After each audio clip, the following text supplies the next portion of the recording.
Unconditional election. Unconditional erection.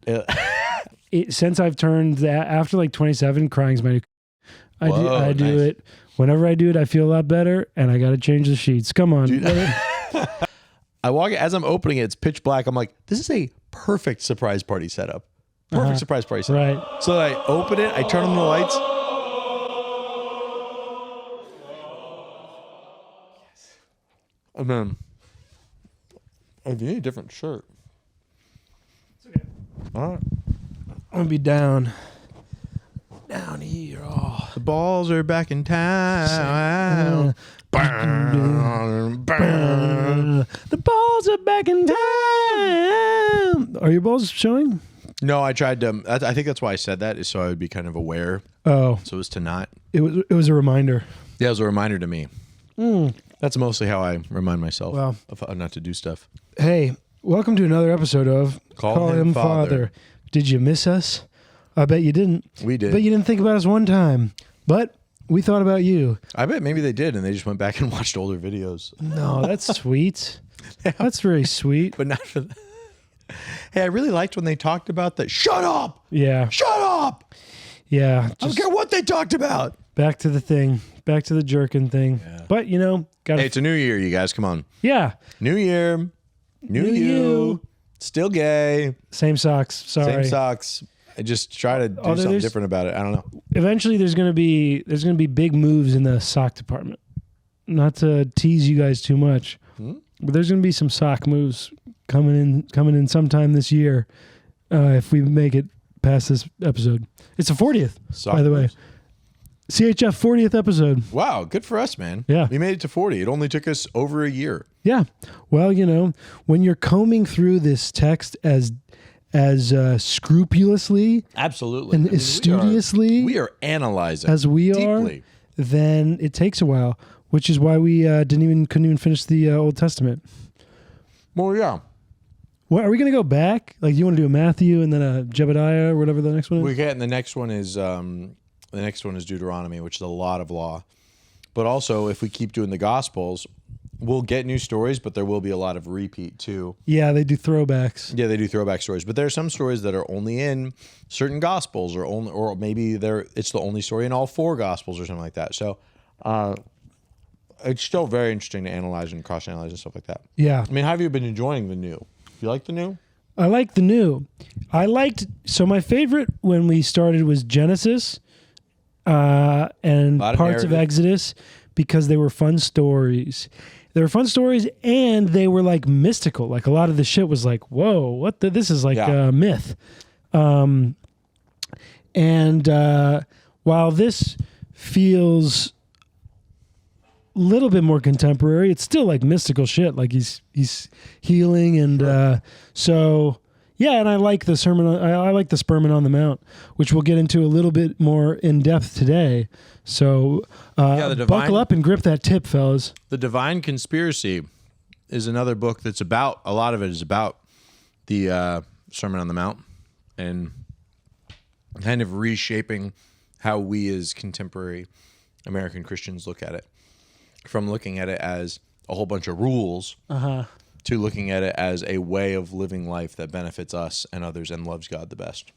Sure. Rather than set just as rules. You have to do this in order to It's like, it's not about that, Sure. But it is kind of that. No, but it's not how you earn God's love, right? By following the rules? Yeah. No, you have God's love, and that's why you follow the rules. That's what you're saying? Well, one way that you experience being closer to God and experience His love is by following these rules, but you have God's love whether you follow them or not. Right. But the way that you really feel it is from following the rules. Sure. But I guess in terms of the following the rules, it's not like this feeling is like withheld from you. Like, you're not going to get it until you do the right thing. It's just like, my back is not going to feel massaged unless I get a back massage. That's how that works. It's like that sort of thing. It's not like, I'm not going to let you have that feeling. It's like, well, you do A to get B, Right. So a recipe. Sure. Yeah, but I want to move away from the whole recipe of what you should do in order to live a joyful life. But again, it's not. I don't want to make it seem like it's something that's being withheld unless you do the right thing. It's just making it better. That's what you're saying? What's making it better? What do you mean? They are you. God loves you regardless. Mm-hmm. But if you want to be more in tune with that love, you will do these things. It's not that it's not. It doesn't make something there or not there or less or more. It just makes something. Your awareness of it is more in tune. Yeah, your awareness and your experience of it for sure, because you're living out what how love is, how God defines love, and if God is love, then when you're loving other people, you are experiencing God. You feel that love towards yourself as well. That's what the Sermon on the Mount is really. It's about outlining what love is. Do we need to do an update? No, we don't need to do the ranking thing, but do you want to do an update since we haven't recorded in been a feels month. like a month? Yeah. I think it's been a month. Yeah, last one we did was like December. Who gives a fuck? Yeah, I am. I've moved to another. I am meditating twice a day for 20 minutes each. Whoa. Big time. Yeah. And I am kind of going in between open monitoring, which is just like mindfulness, like Okay. having the thoughts occur, not judging them, letting them pass, Mm-hmm. and then focused attention, which is like focusing on the breath, stuff like that.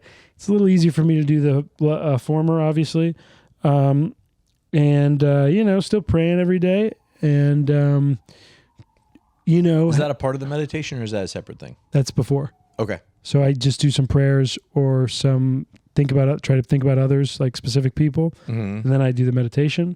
And then that's been good. The second meditation has been helpful for it's almost like a little bit of an energy boost. But I'm not getting if I meditate for like an hour, there's almost like a drug, there can be like a whole mind clearing feeling of I get over the hump of my thoughts, Right. and can start actually thinking more, in a more organized fashion, more linear fashion.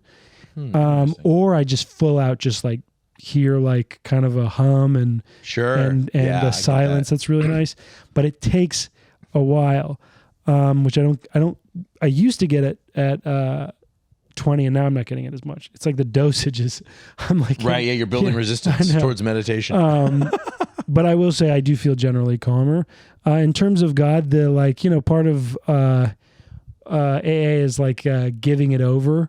So I had an instance yesterday where I was really worked up, and I was just like, you know what? This is, in a way, I was like, this is God's problem. However this gets decided, however this goes, is not up to me.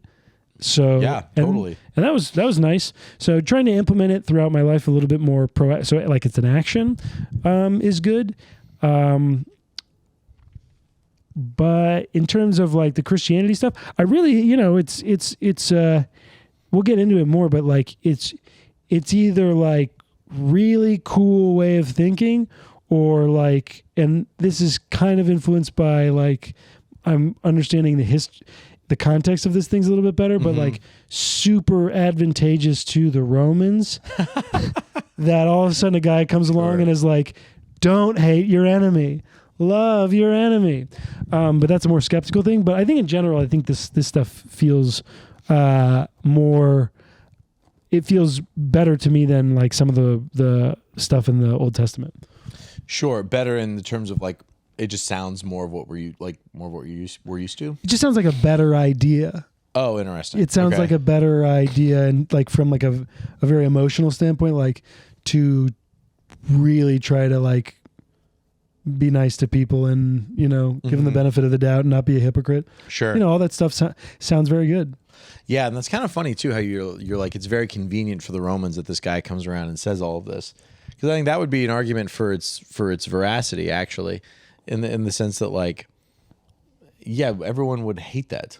How does that make, or if anyone under the thumb of Rome would be this is some trash. This is terrible. And Rome would maybe push it as a propaganda, but it's not a propaganda that the people would dive into unless it was true. Like it doesn't really make too much sense, I think. But also it shows that how humans work. Like love is what overturns things, not hate. Loving your enemy is what. It may be what overturns things, but it seems like hate is what turns things. Like it seems like hate is really driving a lot of the time. Yeah, I mean, I think that the fact that Rome became a Christian, however you want to see that, empire in like the 300s, it's like, okay, so it took 300 years for this tiny little message to take over the world, in a sense, like to the top of Rome. It's like, okay, if those people fought Rome directly, they're dead immediately. It doesn't get out of their town. You know what I mean? So it's like, in terms of what's effective in spreading, love is actually like effective in terms of enhancing change. And I mean, again, I've said this like 1,000 times. That's all of what Dominion's about.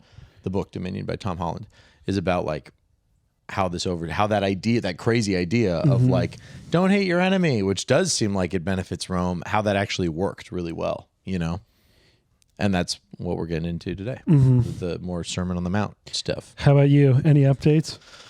Not really. I feel like for the past few months, I've been kind of disconnected from God in a deeper spiritual sense. And I think in the past week or so, there's been like more of a reconnection there, and just my own being honest and like writing more as prayer, like spending that maybe is like, not to say that it's the same thing as your meditation, but like that I think is how maybe it's similar to prayer, I guess, because that's how I talk to God. I think more is through writing and trying to really just be super honest with myself.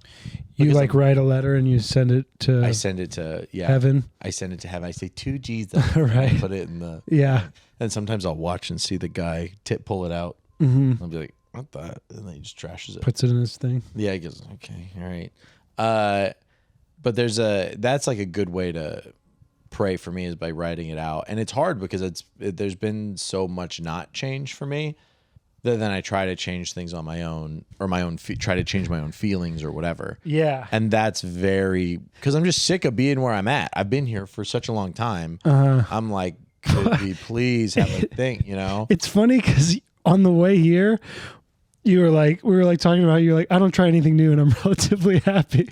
But like, how do you expect to change? I am relatively happy. Yeah. I am relatively happy, but I'm just speaking like emotionally. That's what yeah. And it's like, okay, I'd like for something to give here, but in this area of my life, try something new. Things are not given. Well, yeah, I mean, you do that, but you can't force your feelings to feel away, No. But you can see if they change. Yeah, that's what I've been doing.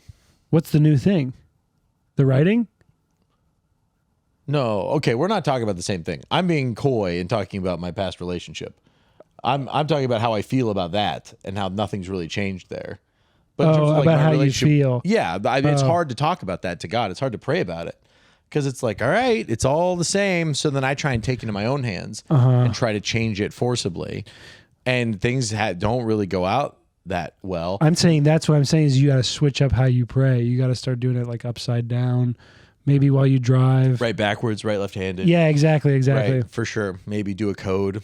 Write in tongues. Learn Chinese. You know how everyone like speaks tongues? Yeah. Write in it. Maybe God goes towards whoever has the most population, and so right now he's mostly in China. So maybe if you learn Mandarin, he'd like pick it up better. Yeah. You're like, this guy wants to pray. Exactly. You have to earn it. That's the thing. It's the continual sacrifice that's very difficult, and I think I stopped sacrificing that and being honest about how I feel.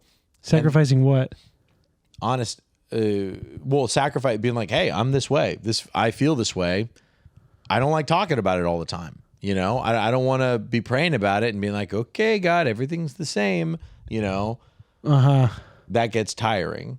Yeah. So I stop talking to God about it. Okay. And stop being completely transparent. And then that keeps me from being fully with God, which then affects my life in a negative fashion. You know what I mean? Okay. So I think you're not getting the results you want and you're tired of asking. So you stop asking. Well, not even asking, just confessing. Just saying, sure. This is Pick what a word. But you stop. Well, they're very different words. They're very different things. But the intention of like, you stop doing the thing you're doing, and then because you're aggravated that it's not giving you the result that you want. And then by not doing it, you cut off the communication entirely. Yeah, 100%. Okay. And so it's like, okay, now when I don't talk, how does that help my life? Now I feel more isolated. I feel more alone. I don't think about how God does love me and how about things in my life are so freaking amazing. Like things are so awesome in my life. It's like crazy. And so like You did get a new shoe rack. That's pretty awesome. new shoe rack, and 3 out of 4 of those shoes on there are pretty new shoes too. And honestly, it's a good lineup. It's a respectable lineup. It's a fun of lineup. Yeah. Exercise, what probably is another exercise. Yeah, those are two But one of the exercises I'm not sure that you actually do. Well, no, that's a walking shoe. The up top's a walking shoe. Okay. I'm not running in those Hokas. I have different running shoes over there, which I also never use. Yeah, I was They're about to clearly say. not up here. Yeah. No, I got my Hokas for walking. I got my new Reebok trainers. I got new Doc And you got your Martens. new docs for And then storming France. Yeah, exactly. And then I got I got very old Reeboks at the bottom. Yeah. So it's a nice lineup. Again, all of these shoes are way too expensive, except for the bottom pair. Those are cheapo depot. But like, I've been so incredibly blessed, and I don't talk to God about it at all. So now you need to maybe write some thank you letters. I got to write some thank yous. I got to write some, hey, God, I need to put myself in my own. Well, I need to put God in his place so that I can understand where I am. And when I understand that when I believe that he's the creator of everything and Lord of all things, and that he loves me, that's actually really comforting. Instead of being like, I'm alone, not everything that happens to me is because I suck, or the one thing that I want to happen isn't happening, or whatever it might be. It's like that's really but when I put this in a frame of like, oh no, there's a God who loves me, and these things are happening or not happening for a reason that is good. Oh, I could put my trust in him. That's way better than me having to feel like I got to wrangle things into situation. You know what I mean? Like it's terrible. Okay. know? So does this talking about it, does that like help? Oh yeah, for sure. Okay. It's so funny. I think one of the things that actually gets me back on track the most is talking to people about it. Right. Because I'm like, oh yeah, I believe this. How amazing is this? Yeah. I remember one time I was talking to a friend and I like started crying out of gratefulness because of how amazing God is. Yeah, I started crying like a baby. Like a little baby. It's so funny because I'm the biggest crier on earth. Oh really? You cry a lot? Oh, I'm a big crier. Oh wow, interesting. Crying, I joke about this, but like since I've turned after like 27, crying's my new coming. I do nice. it. Whenever I do it, I feel a lot better, and I got to change the sheets. Come on. And I got to wipe off my girlfriend's back. Yeah, exactly. Exactly. And it smells. It's like, oh, geez, what the hell is that? And it smells like wet cardboard mixed with pancake mix. Pretty salty, baby. Yeah. Is it salty? Yeah. Are you talking about cum or tears? I come. I've tasted tears. Oh, that's funny. We're opposite on that. We're like a flip. Wow, that's cool. But that's opposites attract, bro. Opposites attract. That's I almost called you the wrong name. I'll eat your cum. You drink my tears. So funny to say that, like we're connecting, and then almost call you the wrong name. Yeah, what'd you almost call me? Brian. Brian? BVN? Yeah. No, Brian Elias? No. Brian. Just Brian. Who's Brian? I don't know, man. I think I have some type of like really early onset dementia because I don't know if you noticed this. I cannot get words a lot. Nah, I think you do better than you think. Thank you, Brian. Mm-hmm. That's really sweet of you, Chad. Yeah. Oh no, it's sped up. Chad Daniels. Dude, I will say, my birthday occurred.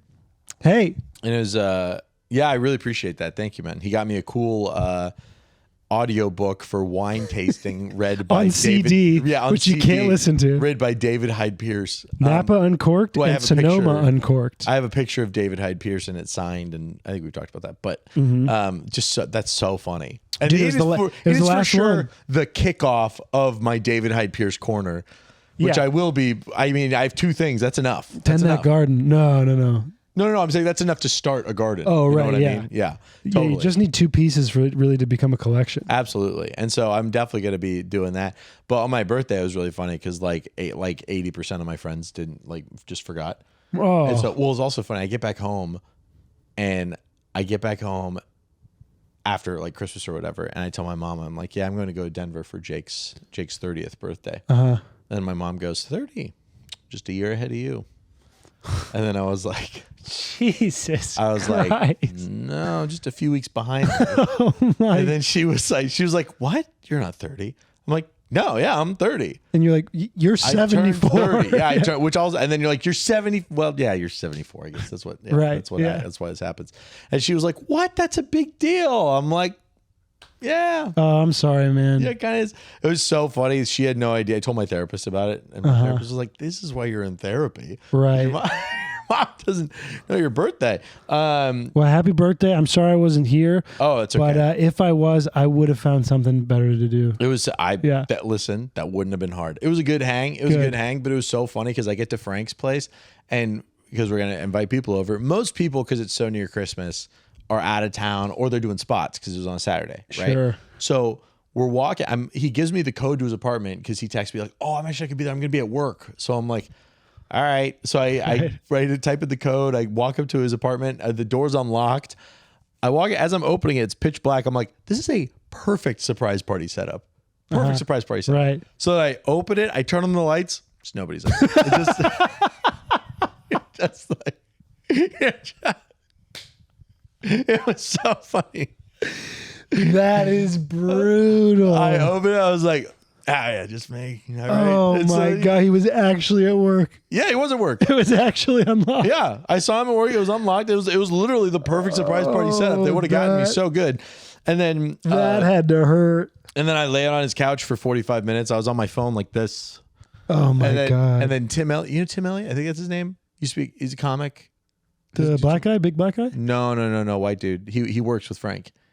Tim Elliott? No, Timothy Elliott, I thought. No. It doesn't matter, but I know exactly who you're talking about. Anyways, yeah, he Very works funny with guy. Frank. Very funny. Yeah. He's the first one to get there. Jake Timothy. Thank you. I'm sorry. Jake Timothy.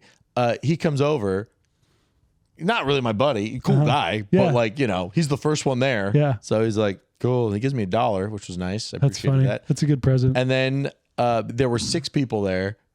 I think maybe 6 total. 2 of them were Frankie's coworkers. Yeah. And so I was like, well, all right, this is 30, This is dude. 30. It's a bunch of guys. That is a dude's birthday. Unfortunately, Yeah, as it you was get chill. older, the dudes' birthdays get real sad because guys just refuse to plan for themselves and others. Yeah. Girl birthdays, man, they are Fire. months of planning. Fire. They are renting a bar. Yeah. They are making sure there's like a photographer. They're sending out party full. They're putting out party photos. Guys is like, hey man, happy birthday. Yeah, thanks. Yeah. And then I Wish this was a little bit better, to be honest. But and the people you do get a text from, you're like, I appreciate that so much. So some of the times you're like, oh my gosh, you remember? That's kind of nice. And then Yeah. you don't get texts from the people you want to get a text from, and you're like, all right, okay, cool. Yeah. Well, I guess that means I'm probably not getting a Merry Christmas text or a Happy New Year text since those are all so close together. yeah. So you're like, well, all right. Did I send you any of those things? I think I gave you a birthday. I think you gave me a birthday. You gave me a birthday. Yeah, not good about I didn't give anybody a Christmas. Now, well, Christmas text, I mean, whatever. That's not a big deal. I feel like that's. I don't think I give anybody a fucking happy. I I'll give do some happy New Some Year's. Happy New Year's, but generally you send it to the person that you're like, thinking about. And you're Sure. dating a lady, so you're just like, oh, whatever. She was in Chile, so I didn't have to worry about She it. was in Chile? Yeah, Huh? it's a country in South America. Oh. Yeah. Okay, that makes sense. Yeah. Yeah, dude. I mean, it was fine, but it was also just one of those things. I will say, I texted as a little birthday gift to myself. I texted. Oh. a thing. Yeah. I'll bleep that, but That's your bleep. yeah, it's my bleep. But yeah, I texted her and I was like, "Hey, you were great in this thing." Yeah. She was. She obviously doesn't know it's my birthday, but Yeah. I was like, just as a gift to myself, I was like, "I'll allow it." Well, that's a nice little gift to It was yourself. kind of fun. It was kind Yeah. of fun, and she responded, and it was nice. I was like, She "Oh, great." blocks you. Psycho. Hey, what the hell? Why are you doing that? But yeah, that was kind of fun. So Are you guys talking? what? Do you guys talk? No. Well, I'll tell you. No, we don't. Okay. It's very rare. Although we're interested in the same subjects, but no, we don't really talk very much at all. Yeah, you both love boys.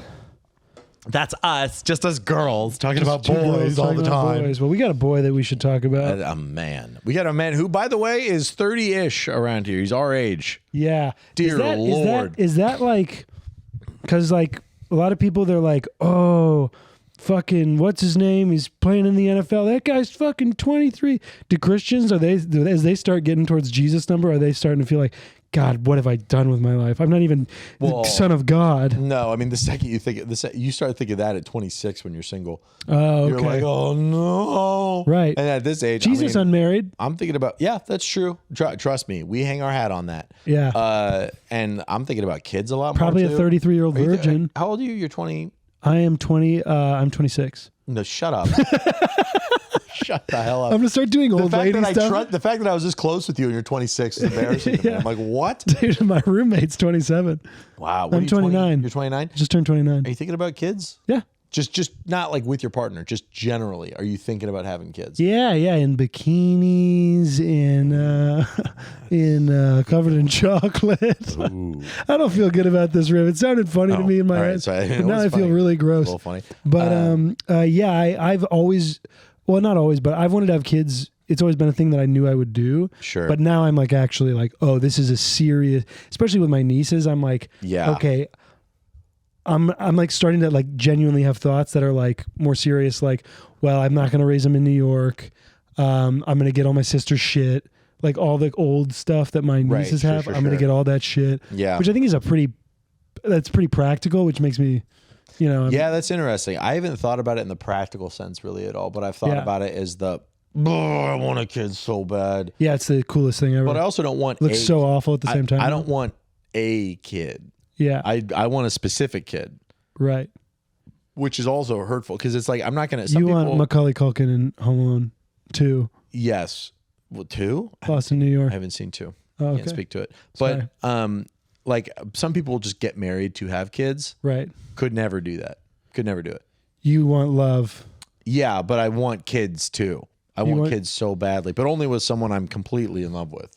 Yeah. You know what I mean? But that's the good thing about being a man is you have time to, you have 20, 30 more years before you have to settle down and impregnate some type of 25-year-old. Yeah, I know. It'd just be nice if I could meet a 25-year-old now. Hey, man, I think you could. If you tried harder. Yeah, if maybe. you worked harder. Maybe. I'm about to raise my hinge bottom limit to 27. Not actually, but. Why? You see a 25-year-old and you're kind of like, and then also I'm 30. I'm like, I don't think 25-year-olds want to go on a date with a 30. It's half your age plus 7. So your lowest is 22. Yeah. No, you can't do 22. That is not. No way, dude. You've been drinking for a year? What are you, nuts? Good. That's crazy. That's also, they're crazy. like fresh out of college. Like they pay rent for a couple years, you know? Like, truly pay rent, do a couple grocery store shops. Yeah, figure it out, get hurt. Yeah. You know, get assaulted once or twice. No, break in. Don't. You know, like a don't mitt. Get assaulted. Like a new mitt. No, that's very, very aggressive. Well, I'm not doing it. I would never. Right. But my point is. But you would advise women to. Well, it's just easier. To do what? Get back to the Sermon on the Mount. Wow, you're really going to want to bleep that part out. Anyway. I bleeped it now. I pre-bleeped. Jesus is starting to run his trap. And, whoa. He just dies immediately. Golly, this guy. Well, that's one of the things is like, I figured like, that used to be like a I think when you're a kid you're a lot more superstitious about God than you would actually believe in God. So it would be like, you're more scared. Yeah. If I said something like that, even still I won't like, you know how cats won't step on the Quran. Oh, interesting. Yeah. Yeah, it's probably because they saw some cats get absolutely killed, blown up. Yeah, and they're like, "All right, I will not do that." Yeah, cats are smart. Yeah, dogs take a shit on the Quran, but they're dogs, so everyone goes, "Oh, you're so good." Yeah, that's so unfair. That's one of my favorite YouTube rabbit holes is cats not stepping on the Quran. Interesting. So Jesus, who is also God. Fair, thank you. According to his book. Says it's time to give to the needy. He's this still is doing chapter 6. Matthew chapter 6. He's still doing Sermon on the Mount. Oh, by the way, Matthew is part of the Synoptic Gospels, which are Matthew, Mark, and Luke. Mark and Luke, and the reason they're called that is because they are similar. Well, it's not simply because they're similar. There's definitely a better definition for this, which it would make sense for us to look up. But synoptic is like much more historical, much more chronological, much more like talking about his birth and all of that sort of thing. Okay. Whereas like John is more about him as Jesus as God. Okay. So it's much more like I shouldn't say purpose driven, but like this is more of a biography. These are more biographical. A little more biographical, Okay. but also John is too. But the theologies, they read very differently. Okay. And the oldest one is Mark, and Matthew and Luke. So Mark was they think maybe dated to like 60 or something AD.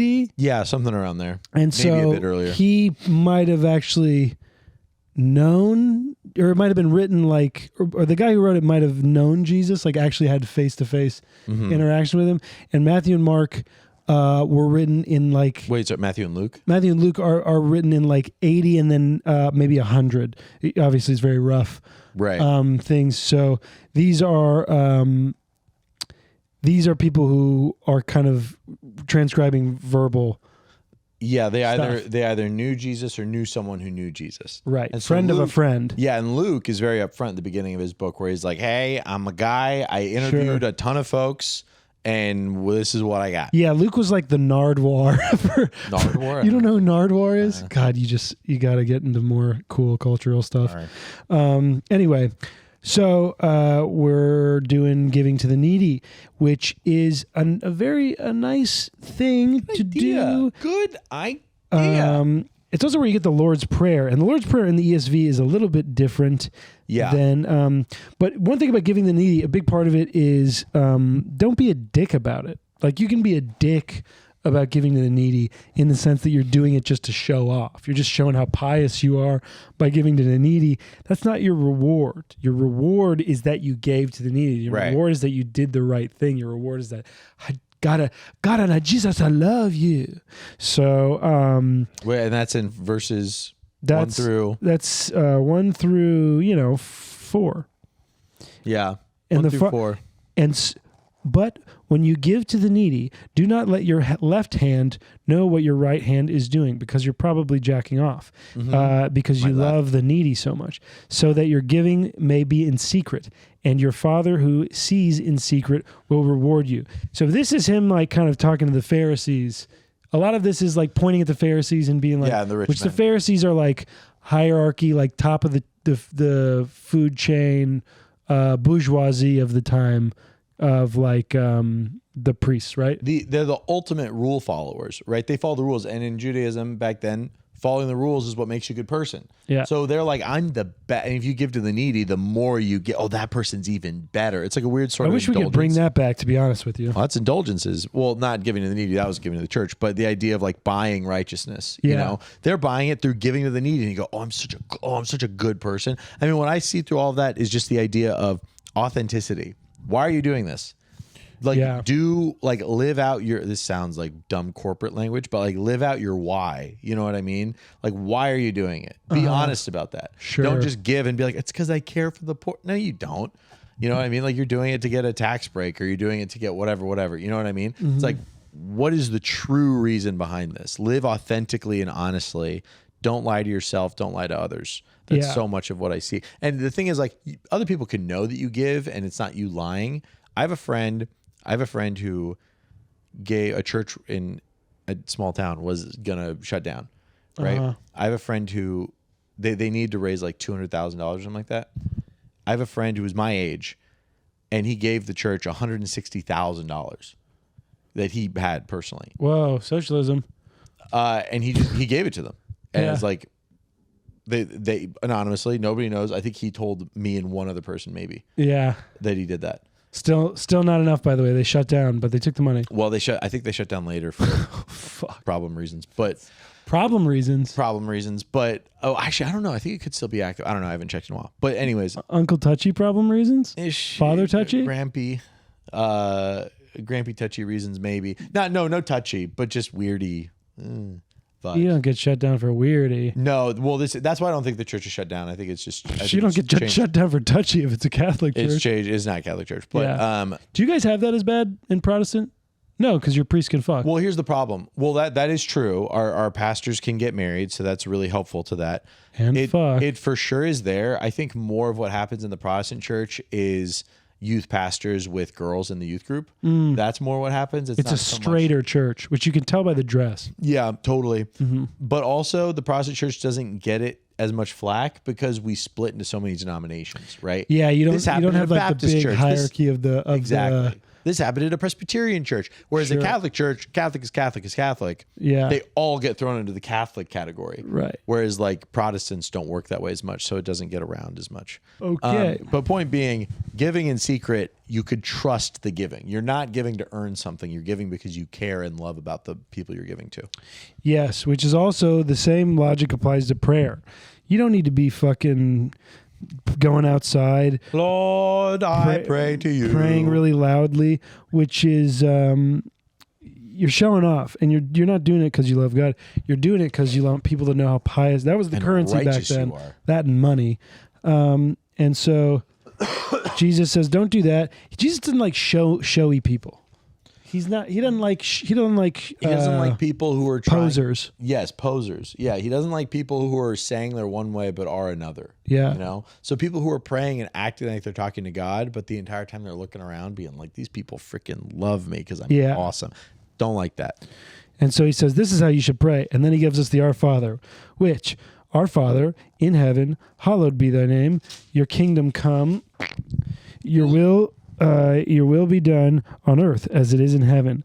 Give us this day our daily bread, and forgive us our debts, as we also have forgiven our debtors. And lead us not into temptation, but deliver us from evil. And then, so when I've gone to church with you, it keeps going. It says, for thine is the kingdom and the power and the glory forever. That's Okay. like the kind of the sign-off line. Sure. You don't find that in Matthew. That's your over and out. So it is a sort of, yeah. That's how you guys tell Yeah. God, hey, we're done for the day. Right. It will for that prayer. But the point is that prayer is super simple, super short. Just can I get what I need for today? That's kind of it. And that teaches leaning on the Lord daily, not just like, hey, give me a ton of money for forever. It's like, no, I need you every day. And I think that's something that I was forgetting about, going back to like where I've been at, is like forgetting that I need to interact with God daily instead of being like, I'm okay right now. You know, and then that's how you slip and find yourself in a harder place. If you engage with the Lord every day for your daily bread, Yeah. it's a lot better. Yeah, it's very, it's also in line with my special book, which is, one day at a time. So it's like, you gotta keep this stuff up, because by the time it falls down, you won't know. Right. And you'll be too deep. So you got to keep it going, even if it feels silly or unnecessary sometimes. And the best way to do that is a little simplicity. So, With that prayer, very you guys simple have prayer. your Our Father, we have our Serenity Prayer. But then we have fasting, then we have doing a little layup, treasures in heaven. But laying up your treasures in heaven. Yeah. Oh, I see. Yeah. Yeah. Anti-materialism. fasting also is like, if you're going to fast, don't put a bunch of shit on your face so you look like dog shit. And stop trying to get attention. I Right. don't think Jesus would be a fan of cutters. He'd be like, "Come on, cut it like you mean it." Yeah, You know, yeah, exactly. He'd be like, "Go long ways, not across." You're just showing off. Yeah, exactly. Dude, literally, when I was in middle school, that was very much my vibe.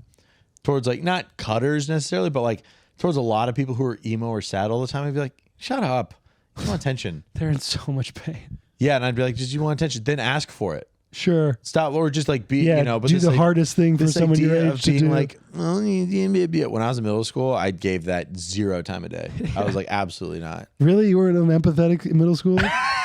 I was a savage, dude. Yeah. I was a savage. Well, luckily you've grown out of that. That's right. And then lay up your treasures in heaven. Jesus is a little commie, okay?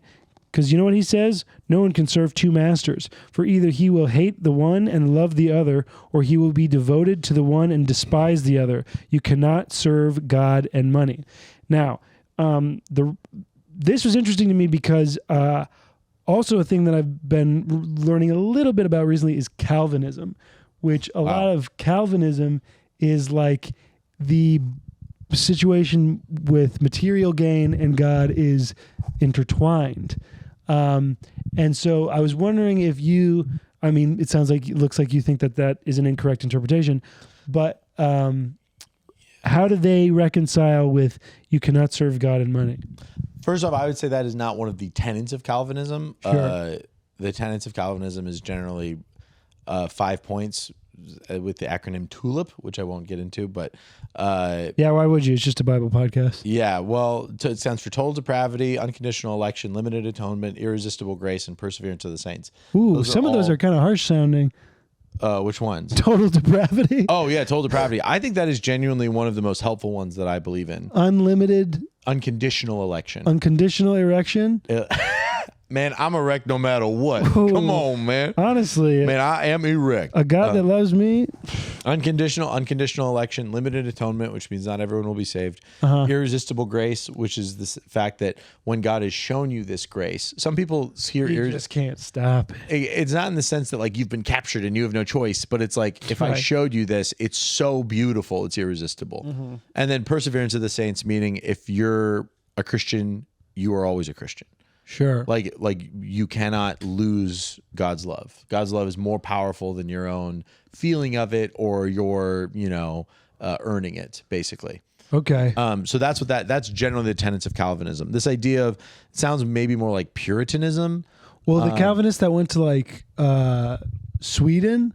Like, Yeah, maybe or Switzerland? Zwingli, yeah, or not Zwingli, yeah, Geneva. Yeah. Those people were like, it's by fulfilling your calling, you will be materially successful, and so material success, money, is just a showing of you following your proper calling, aka doing what you are supposed to do with God. Interesting. I don't know I don't know how they'd answer to Mother Teresa on that front. She did not have a lot of money, but Well, it's because she was a dumb bitch.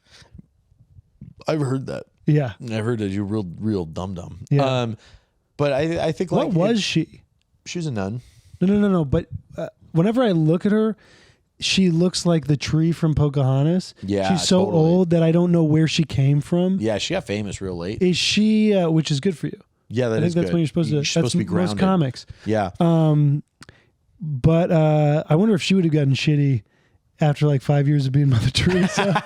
They start to take the Does a dip. worse job serving people. Yeah. Like, not everyone gets it. But what's her deal? She's like Guatemalan. I have no idea. I know almost nothing about her. Oh, okay. I'm not Catholic. I don't. She's Catholic. Yeah. Oh, and that's why she's got like the Jar Jar Binks kind of haircut thingy, the headdress hat? going on. Yeah. She's a nun. So wait, what was I talking about for Calvinism. Calvinism? Oh yeah. Work hard. Or the idea Work hard, of, pray hard. yeah. So that's a lot of like That's a good title. What they call the Protestant work ethic. Yeah. Is like if you work hard, then you're gonna blah, blah, and Yeah.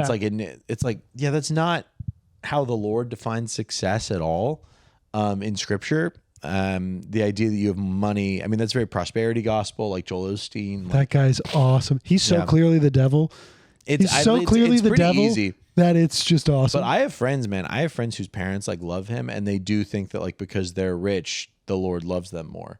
Sure. And it's like, look how blessed we are. And it's like, yeah, but is that actually what like success is? Is that what being closer to God is? If Seems God like there's is, a pretty clear answer to that, yeah, actually. if God is our ultimate treasure, then the amount of money we have shouldn't be like, oh, this is proof of God's love. Like, does God bless us through money and materials? Absolutely. I was just saying that. Like, I'm incredibly blessed through everything He's given me, for sure. But what's better than that is being with Him and knowing that He loves me, right? I don't, if these things are removed from me, I don't now think, oh, God hates me because my stuff is gone. Right. I think, oh, okay, I know the Lord loves me. So now what does this mean? Maybe I've been serving money. And so some of these things needed to be taken away from me so that I could serve God, which is ultimately better for me than to serve money. So I wonder how that guy wrestles with this. Joel Osteen? Yeah, laying up We treasures are in not heaven. serving. This is not our final home. And that, I mean, I'm sure he leverages that in order to get more money. Yeah. Because he goes, you do not need, X, Y, or Z. Like, give to the church so that we can continue our ministry, Right. all that stuff. And it's just like, okay. It's a good grift. It's a great grift because people also think it is indulgent CE in a way. Have you seen him? Yeah. His He's fucking wild. eyes. His teeth, man. Crazy. But it's Those like are kids' teeth for sure. people think that That's why he's so many of them in his mouth. They're smaller. Sorry, my baby teeth are falling out. He's got like how many teeth are you supposed to have? 27. 27. He's got like 84 teeth. Also, I don't know if that's true. Just around. It's definitely not supposed to be an odd number. 27. Yeah. Just one random tooth. Tom Cruise has got that. You know, tooth I in the had middle. that. No See way, this really? tooth? Yeah. The reason that this tooth is a little bit crooked right here is because it used to be like this. Because I had so many extra teeth when I was a kid. Whoa, that the like a only shark. way that this could grow in was in between 2 teeth behind here. Ah. So like I think I've had 13 teeth pulled because What? I had so many extra teeth in my head. I mean, you got to get one more pulled. You can't be sitting on 13 like that. That's Ooh, terrible. I wish they would have kept one in so I could have 12. Yeah, I know. My little apostles. That's terrifying. Yeah. I could have done like a little 13 ultimately tooth-based there were 13, Final just- Supper. Of the 13, one of them is Judas. So Oh. because there were 12, then Judas, and then they got a new one after Jesus ascended into heaven in Acts. Matthias. So there's technically 14. No, there were 12. Or 12? 12 plus Jesus, right? Oh, 12 plus And Jesus? 12 plus Jesus, so 13. I thought And you then said Judas was... Okay. Judas was a part of that 12. Yeah. Judas betrayed him, killed himself. He's out of here. So now we're down to 11. He killed himself? Yeah, hung himself. Really? Yeah. He tried to give the money back to the Pharisees that gave him the money to turn over Jesus. Tried to give the money back. They wouldn't take it. They're like, it's your money now. Or he blew it while he was jerking off and he... And then he went and killed himself. Whoa. And because he felt terribly, Yeah. obviously. He did goof. Oh, he messed up. Yeah. He messed up big time. Hey, but at least he realized it and he remedied the situation. Well, that's what's so interesting. I think about this a lot. I think that if Jesus, because Peter, right, who is known as like one of the greatest apostles, Peter Griffin, one of the Peter most famous apostles. he denied Jesus 3 times. Didn't turn him over, but when people were like, do you know this guy? Do you know this guy? He was like, no. Denied him 3 times, right? He didn't kill himself. Yeah. He stayed. He was forgiven. So I think if Judas had hung around, if he hadn't killed himself, I fully think it was possible for him to be forgiven by Jesus. Which is why it's a bit The of a forgiving thing is, let's get a little bit more into this. Sure, yeah. Okay, and then I got to say one of my favorite things so far, do not be anxious. And that's all he says about it. Don't be anxious. Don't be anxious. Well, it's interesting thinking of anxiety as a lack of faith, because even if you're like secular, that's what it is. Anxiety is a lack of Faith that everything will be okay. Things will work out. Yeah. And so, I like stuff that is a little bit like anybody could read this and be like, well, I know there's a lot of God in it, but you could replace that just with purpose or with a little optimism. Right. And but there's some beautiful language, like when he's justifying why people shouldn't worry about like getting clothes or getting enough to eat. He says, the guy outside. He says, what do you think what Jesus sound like? Look at the birds of the air. They're narrow sow, they neither sow nor reap, nor gather into barns. He was 30. He wasn't 97. Okay. Well, They neither just gonna- sow nor reap. yeah, I was trying to do Zach Vandergriff. What? It'd be great is if we could get Zach to read the excerpts of Jesus. His head comes up like a little bubble right here when he reads it. Yeah, A little circle is Zach. yeah, a little Jewish Jesus. I'd do that just to get him to read the Bible. Yeah, that'd be great. Yeah. But he says, look at the birds of the air. They neither sow nor reap, nor gather into barns, and yet your heavenly Father feeds them. Are you not of more value than they? And which of you, by being anxious, can add a single hour to his span of life? That is a good line. I like that line. Good word. That's a good word. And why? Well, it was multiple words. And why are you anxious about clothing? Consider the lilies of the field, which that sounds like a novel title right there. The lilies of the field. Whoa. Sounds like a Dibs. Marilyn Robinson title. I got it. Oh, yeah, it does. Consider the lilies of the field, how they grow. They neither toil nor spin. Yet I tell you, even Solomon in his glory was not arrayed like one of these. I thought that was beautiful. You know Solomon? Solomon is the shoes that hipsters have appropriated. But Yeah. Navy SEALs used to wear them. I had some Solomons that I used for disc golfing, just like hiking shoes, basically. Great shoes. They were awesome. And now everyone's wearing them on the cement. It's crazy. Solomon is King David, Israel's greatest king. Oh, King David Solomon. King David's son is Solomon. King David's son is Solomon. Son is Solomon. And Solomon was known as the wisest and richest king of Israel. Yeah. Like like Mansa Musa type rich. Like Have you seen the Mansa Musa recreation? who does it look like? It looks like It's Kanye. Kanye. Yeah, I saw it. So funny. Like that level rich. And so he's basically saying, hey, look at this The field richest guy in the history of Israel. in the history of Israel. And he looks nowhere near as good as one of these Right. lilies. Right. Yeah. So, I just thought this was nice, a little poetic. And he mentioned some Gentiles, but therefore do not be anxious about tomorrow, for tomorrow will be anxious for itself. Sufficient for the day is its own trouble, which is, it's true. Yeah, absolutely true. And I mean, I think Basically what Jesus is saying here is that yesterday's history, tomorrow's a mystery. Whoa, come on. Today's the present. Yeah, be here right now. You know, I think. I mean, I love that. I was thinking about Be that. here right now. Be here right now. Be here now. Be here now. Is the Ram Dass one. Oh. Be here right now is just a little bit more forceful. Like you're in a hurry. Be here right now. Ram Dass. Be here right now. Ram to ass. It was funny. One time I was really worried about something. I was stressed about something, and I was walking up to the grocery store one day, and I'm like, oh, geez, this is crazy. I'm like freaking out. It was money or relationship. I forget. It was money. And I see this bird hopping around. I'm just hopping around, just kind of picking up food and then flying away.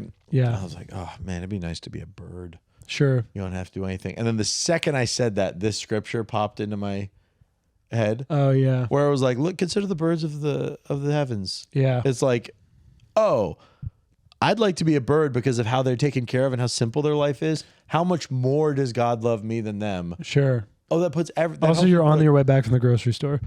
I was on my way to the grocery store. Oh, to the But grocery on the store. way back, yeah. But it's just like this idea of like, oh, I'm so worried about all these things. And it's like God takes care of them and I am worth so much more than one of them.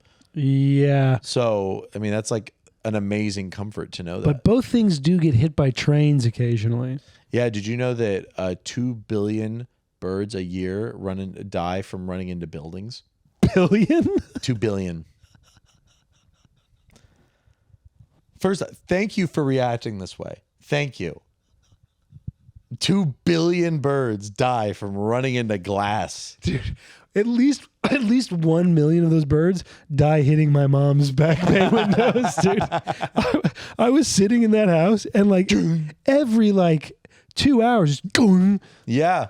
dude, that has to be the big. I mean, you think stubbing your toe is bad? Fully breaking your neck while you're in full movement. Can you imagine just flying? Oh, that Imagine sucks. just flying. I'm and not then sure just he does love birds, really. Dude, well, we don't. We're the ones that made all the glass. 2 billion. How many? Also, that's got to be crazy. The first bird to run into glass. He's like, what the hell is this? I think what the hell is this? because their lack of history and collective communication, I think every bird feels like the first way. bird. That's crazy. They got to hear about it. Like, yeah, right. Then there wouldn't be 2 billion. Yeah, probably. Well, so I was talking to my friend. My friend told me this. She's a big bird nut, Val. She was telling me about it. It was like we had just met, and she told me that. I died laughing. So funny. Because I to me. pictured all of it happening at the same Yeah, time. I just yeah. pictured 2 billion birds going.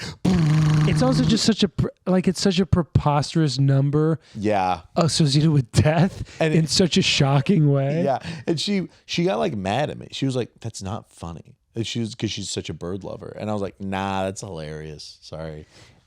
I don't know. If you It's told so me funny. if you told me 2 billion people died a year from Missing a bridge. yeah, I don't know, falling just flat, falling like tripping, and yeah, I'd be like, that's so funny. That is funny. You're right. Yeah, 2 billion. 2 billion, man. What? That's what she told What's me. that? That's like a fourth of the population. Of humans. Yeah, Yeah. for sure. Yeah, it's probably like 1% of birds or whatever. I was about to. That was my next wonder. Yeah. How many birds many- are there total? How many percentage of birds is that? Yeah, it's probably. I think statistically, It's got to be a sizable amount. Oh, sure. I'm Yeah. sure. But anyways, point being, I saw these birds and I was like, man, it'd be nice to be that. And they're like, oh, I'm so much more valuable than a bird. I'm cared for. I am cared for. And that's like a beautiful thing to realize is even if I don't know what's going on, I'm cared for. That's very nice. You know? Yeah. And it really, you are anxious, but then I think one of those moments for me, if I'm anxious about something and I'm worried about it, don't try and handle it and take care of it myself. Write it out. Like do it. Like talk about it to God and say, God, I'm worried about this. What do you have to say about this? You know, and then just listen. And it's like, okay, what does God say to me? I've never heard God be like, yeah, that's a good point. Yeah, it's really scary. Like I've only ever heard comforting words from the Lord. Yeah. You know? And so it's like, oh, this is amazing. This is great. And I think there's a lot of like, there's so much insecurity and like anxiety and stuff like this in comedy too. And it's an interesting space to be in, to watch all of that anxiety and to like look at everyone freak out about X, Y, and Z or something. Sure. Yeah, and it's I find that in my life, the Lord has been a very constant help in terms of quelling a lot of anxieties that I have about stuff like that. That's good. Yeah. Yeah. And it's not limited to me. That's the other thing that bothers me. Like I've had people be like, "You're not anxious. You don't feel," like people will say that about me. Like, you're a secure person, and then they're not curious at all as to how that may be. Yeah, I mean, I think everybody's anxious, unless you're a psychopath. But how you get over it is, you have a good system. Yeah, I think that people could pick it apart or say why it wouldn't work for them, but you have a good system, right? But I think that's what's interesting is people are like, oh yeah, that's good. Yeah. But immediately there's no like, oh, that couldn't work for me. Or there's not a curiosity as to could that work for me? You know, and that's I think where I'm like, because I'm very openly saying I think this works for those who do it, for those who engage with it. You know what I mean? Sure. And I think well, this might not be analogous. So sorry if this is unfair. But it's like you maybe seeing someone who's an alcoholic and they're trying to stop. And you're like, AA seems how dare you to be good. How dare you? This is all hypothetical. Blow up this is all hypothetical. Oh, okay. So this is all not real. And you see someone who's struggling with alcoholism and they're like, man, I wish there was a way for me to help me stop. And you're like, well, AA was really good for me and a lot of people who use it. And then they're like, yeah, okay. And then they're not even like, it's like, but are you serious about trying to stop quitting alcohol? And they're like, yeah. And then you're like, okay. Yeah, that happens all the time. Yeah. And doesn't it drive you nuts? No. Wow. Drives me nuts. Yeah. I mean, how does it not drive you nuts? Well, okay, that's a lie. Sometimes. Thank you. All right, give me a little bit. Sometimes feel alone out here. Drives me. Sometimes it's just like drives me nuts. But I think when I recognize why it drives me nuts, it's hard to decipher like whether or not what the mix of is. I'm just trying to control this person because I want them to like do what I'm telling them to do. Yeah. Versus whether I actually like want them to get better. And I think a lot of the time it doesn't drive me nuts because I don't think that because it worked for me, it's going to work for them. Oh, interesting. Okay. Like, because it doesn't work for everybody. Like, there's so many people who do really rigorous, couple months or even years in 12-step programs, and they go out and they don't come back. And there's people who come in and they hear it and they have the thing, but it just isn't for them. So, like, it doesn't have to work for them for it to work for me. Sure. And so if they don't want it, that's fine. Yeah. I guess that's interesting. I think the big difference is, and I think it's because a big part of our literature, right, is about how there are things that we suggest that you do because they've helped us. Right. But if you do them and they don't work, or if you do other stuff and it does work, that's fine. But it's all suggestions and none of it is like the truth. Like for you, this is the truth. Yeah. And so deviations from it are kind of, I think, just naturally from this being the absolute truth, they're not the truth, they're a lie. Whereas for us, this is the way that it has worked for us. Right. I think that's the thing is the difference is one, I think is looking well, and the way it's worked for me is not the way it's worked for other people. Right. So like, sure. There's a lot of, even the higher power thing is is it of your understanding. Sure. So you decide what it is. Right. So it's very different from this more structured outline. Yeah, that's true. I feel like the focus primarily with AI, maybe not primarily, but seems like heavily, is on function. Like, does it work? That is like, is this working for you? If it doesn't work, go do something else. Because the point is like to stop drinking, which makes sense. That's the focus. Yeah. And that is something I never really understood about AI with the higher power is at least that's my experience of it, because I do not represent the organization at all. Of course. I got to be very clear about. It's not a monolith. No. It's highly decentralized, which I think is why it works, because there's so much optionality for people who don't, go one way and want to go try another that is place. Something that I am a little confused about sometimes when it says like give yourself over to a higher power of your, what was the verb? Of your own understanding. Of your own understanding. That's where, to me, I'm like, okay, if you give yourself over to like an independent God who is outside of yourself, that makes sense to me. But giving yourself over to like a God that you just kind of made up, to me, I'm like, that doesn't feel like you're giving yourself over to anything. That just feels like you're segmenting yourself into a thing that you made. Like it's just a house that you built. Like it's not actually giving yourself over to anything. It's just what you think of stuff. In the beginning, I think that is very possible that that's what it is. Mm-hmm. But if you stick in it, it seems from a lot of the people I've talked to, not all, it evolves into something. And what is bigger... Something outside of yourself? Well, it's always outside of yourself. It's just a matter of like what did that construction look like? Some people, their higher power, and this is going to sound ridiculous, is like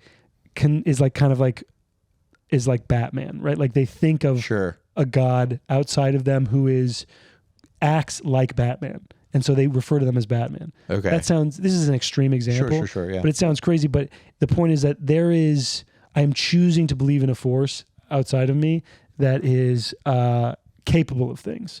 Right. And one of those things is helping me get through this. Right. A lot of people, the higher power is something that they can actually see and feel, which is just the human connection that they get in the rooms.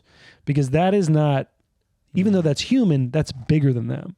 Sure. It's the same way that people get connection when they join any club or like the military. Right. Community. That is technically a higher power. Oh, yeah, for sure. So that really broad language allows a very wide net. Yeah. Which I think that's the goal for sure.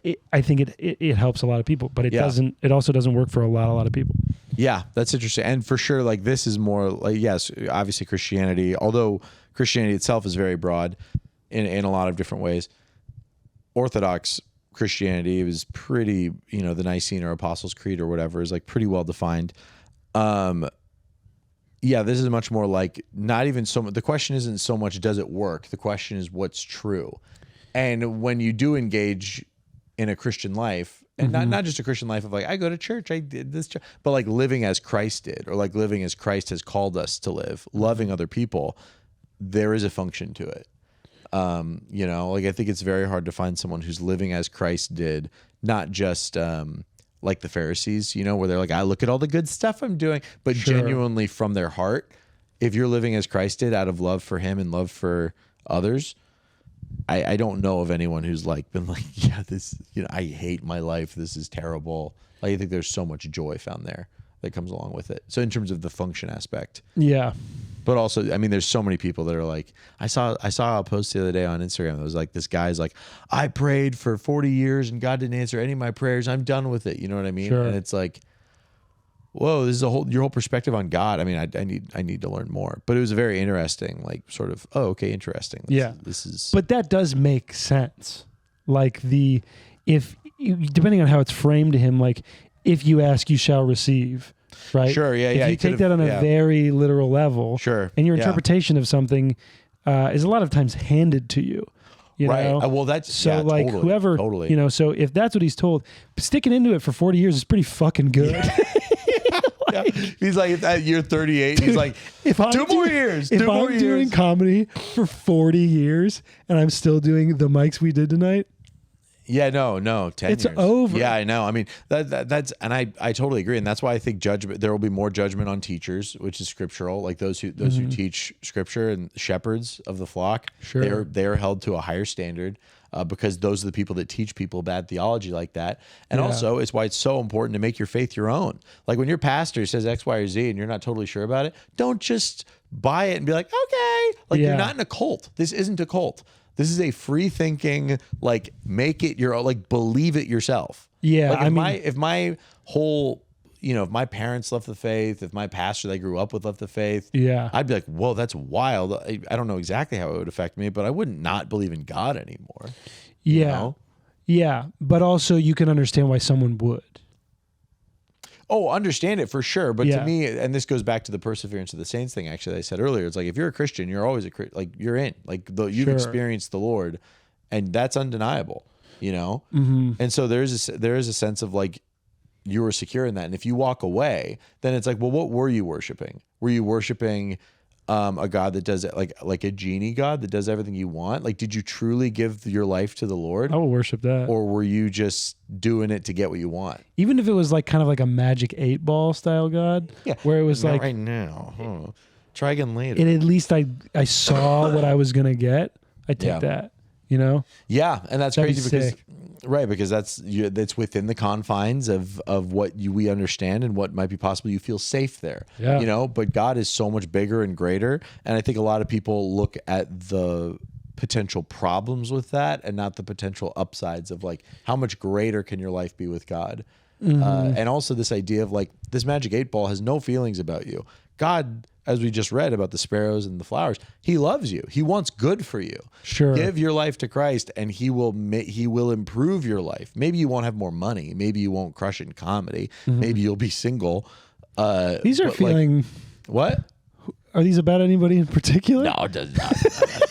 No. Anyways, but the point being, I don't know. Just come up with random. Just coming up with ideas random things. These can apply to anybody here that lives here. that lives here. But your life is still filled with joy and Sure. purpose and hope. And hope is so important to life, generally speaking.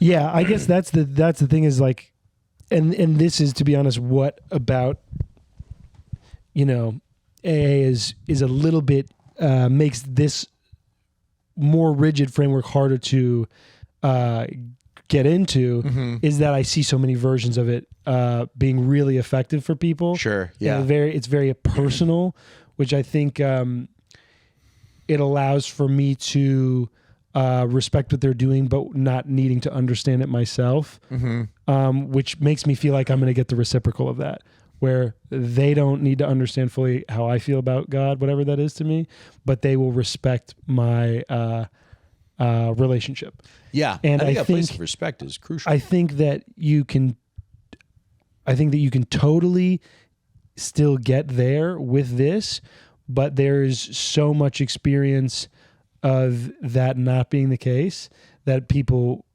shut down. And that's the good thing about anonymity is if it doesn't work, people don't really talk about it. Yeah. Yeah. Like there's... Yeah, it's the opposite of Christianity. If it doesn't work for you, you're like, this place sucks. Yeah, These people are stupid. Yeah. Yeah, for sure. Yeah. Because no one wants to admit they went in the first place. So Well, they went, or the fact that I grew up in this terribly conservative, blah, blah, Sure. whatever, and they just trash it. And it's like, Yeah. man, these people didn't love you well. that's the other thing is like this can be something that is forced upon you, or you're just born into, right? Like Sure, there can be an element of like, I did not choose this in any 12-step thing. It is completely on your own regard to keep going. You might have to go because you're like, you have a DUI, and but if you stay every time you go, that is your choice. Yeah, for sure. And it was not like your original idea. So it's like, it's just, it's like, I think it's a little bit, it allows for people to be a little bit less critical of it. Oh yeah, for sure. Because they're like, I'm here because I want to be. Also, it's not as big. The free will, which is good. Well, I think actually, I think it would be better if it was bigger. But I think individual places being small, I think is really important because mega churches, I'm very anti. But the free will to do it is the biggest thing. Being forced to do it, being forced to follow the rules, not understanding what you're doing, not understanding why you need it. Yeah, all of that is just like, this is just dumb. Why are you forcing me to do this? And that, again, it goes back to the teachers. Who is teaching this person? Why do you need this? What are you being taught? If you're being taught that, like, yeah, you can do whatever you want in life and you'll be okay. Like, you're a good person. Everything will be fine. I was not taught that. Sure. I was taught and I experienced and I saw that I was not a good person. Still, I'm not a good person. Yeah, you're a bad guy. That I need help. That on my own, I can't do it. I've experienced all of that. And this says, okay, all those things are true, but you're not loved because you're good at life. You're loved because you exist. Sure. So accept the help from the one who loves you. Yeah. You know? And like, he wants to help. It's not this like horrifically mean thing that wants to take away your individuality or whatever. Sure. But again, new converts I think are way better at talking about that than I am because I've been in it my whole life. Yeah, you do. You So have people a don't trust little me. bit of a disadvantage on that. Yeah, people don't believe me, man. It's Yeah. like that's why sometimes I look up on YouTube. I look up like conversion stories because I'm so curious as to what it's like to have lived in both worlds. Yeah. You know? Is it every Christian's job to convert people? No, I think we all have callings, right? I think like to convert is to be really technical about it. I'd say to convert is the job of the Holy Spirit. Like the Lord is who changes the heart. But are you guys like? Is it like encourage like, hey, bring people in, or is that just like you wanting to share what you think is like the best thing ever? I mean, you have the Great Commission, which is at the end of Matthew, which says, "Go out and make disciples of all nations." Right? Okay. Go out, teach, and baptize. Right? Or baptize and teach. That's matters to some people, the order of those things. But anyways, so it's our job to go and love everyone. It's our job to love our enemies, to love the world, love our neighbors. And in doing so, we are sharing Christ with them if Christ is love, right? Okay. And when you live a different life, and this has been my experience, people will just ask you about it. Sure. And so then you just tell them, you know? Right. So it's like, not my job is like, if you're not telling people, you're not doing it. But it's like, yeah, it's our call to love people, and that will set us apart, and generally that will bring about conversations. You know. But there's no like I guess it seems not like a you quota. could interpret it either way, that thing you're talking about of like how people decide to go out and make disciples of the nations. That can either be like leading by example or cutting a bunch of people's heads off and scaring some them. people are big street preacher vibes. I'm like, okay, I think that's really off-putting to I think a lot of people. But if that's how you feel I would called, love to meet someone who that's how they got in. I mean, I think By it one happens. of those boombox guys. Yeah, I think it happens in different cultures. You know what I mean? Like, and I'm not going to say they're not completely effective, but like, But it's a low conversion rate. Yeah, but also it's like, again, I'm not going to judge them based on like the Lord did not tell you to do that. Maybe he did. I don't know. Sure. The Lord hasn't called me to do that. Yeah. The Lord's called me to live a pretty normal life. Get a boombox and go to exactly. Go to the most liberal places on earth. Make your voice the all most liberal staticky, hard to colleges understand. in the country. Say they're going to hell. Yeah, man. I mean, like everyone's role looks different, and that's based on like your relationship with the Lord and what you feel like the Lord's calling you to do. Like the Lord's called me to do comedy, so I'm just going to do that and try to love the people around me as best I can, and that's like that's the field the Lord has me in right now. You know. Well, we're tilling the fields. Tilling it. I think this has actually been a good one, and Yeah, it's been fun. It's nice. Yeah. So, come back next year for our next episode. Yeah, exactly. And this It's has 27. been another episode of Call Him Father.